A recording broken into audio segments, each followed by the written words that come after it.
The government of Moldova is urging demonstrators to stop the violence. Protesters have taken over and are looting the presidential palace and parliament. Government negotiations with the opposition leaders have failed to bring results, and they no longer want a vote recount but are calling for new parliamentary elections altogether. The police are carefully monitoring the situation but are yet to receive orders to disperse the crowd, which is growing. Fire crews are fighting to put out a blaze at the parliamentary palace, set alight by the protesters. The presidential administration has dubbed the day's events as being carefully planned by the opposition. The opposition leaders deny anything was prepared in advance and insist the protests had simply got out of hand. One person is reportedly dead and dozens have been injured in the clashes, which include skirmishes with police. More than 10,000 people in the capital Chisinau were protesting against what they claim to be fraudulent elections, and they have called for a recount of the vote in Sunday's parliamentary election, where the country's Communist Party, headed by its president, took 50% of the vote. OT's Alexei Yershevsky brings more on the day's events. It was a democracy turned violent.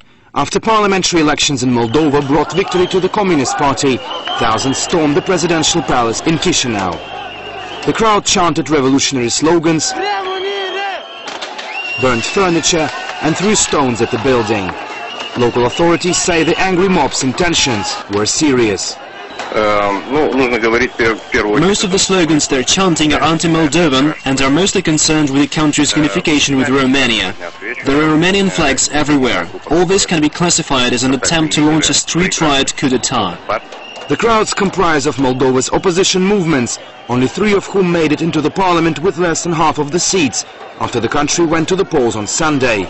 And despite international observers deeming the vote fair, the riot came in the wake of opposition anger over the results. However, the protesting parties say they had no intention of turning what was a peaceful rally into violence. We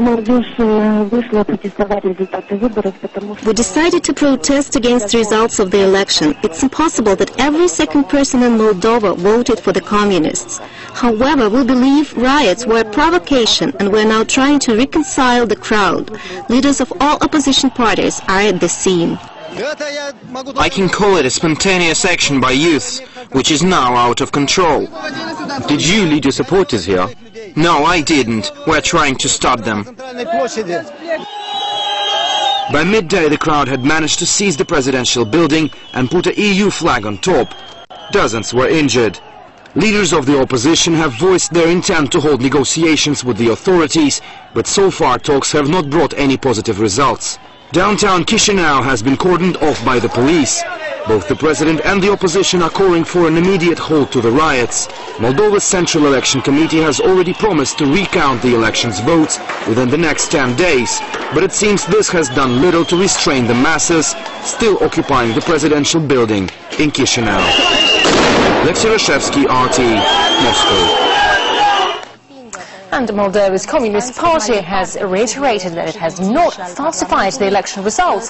CIS observers who spent the weekend in Chisinau and other towns declared the elections free and democratic. The Council of Europe also says it considers the results valid.